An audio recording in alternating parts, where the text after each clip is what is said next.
block, and the bidding began. And Lincoln bid until he purchased her, no matter the cost.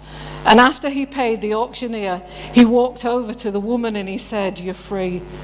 "Free? What is that supposed to mean?" she asked. "It means you're free," Lincoln answered, "completely free." She said, "Does it mean I can do whatever I want to do?"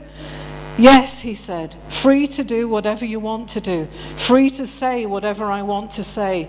Yes, free to say whatever you want to say. Does freedom mean asking with hope and hesitation that I can go wherever I want to go?"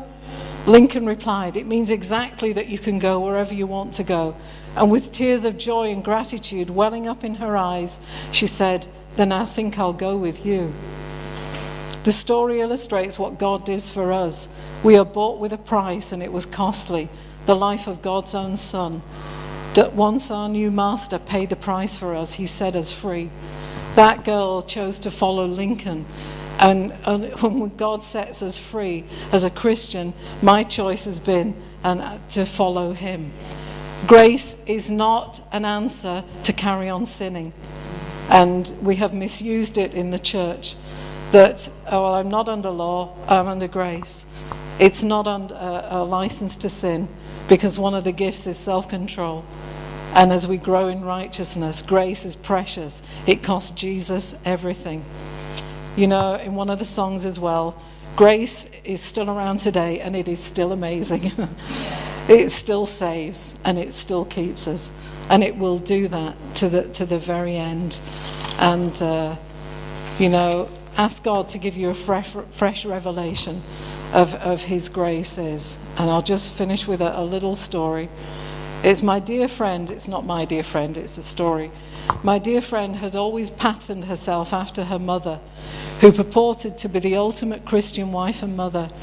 And in therapy, because of how her life was falling apart, she was starting to realize what monsters her abusive parents were. Horrific memories began to surface, and the pieces started to fit together. And, you know, all of us are damaged in some way or another. One night she realized that when she got married, she had even chosen the same dishes as her mother's. And suddenly she couldn't abide the thought of keeping them in the house a moment longer. On a mission, she strode into the kitchen, grabbed a plate out of the cupboard, and hurled it to the floor, smashing it to pieces. Her husband heard the noise and came to see what was going on. And when she explained the connection between their dishes and her mother, her husband calmly said, "Have at it. Tomorrow morning I'll take you to get new dishes."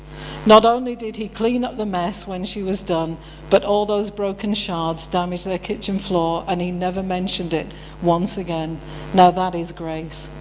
God takes our broken lives and he says, "I know things weren't right, I know they weren't angry, but my grace is enough." And once that's done, it's done.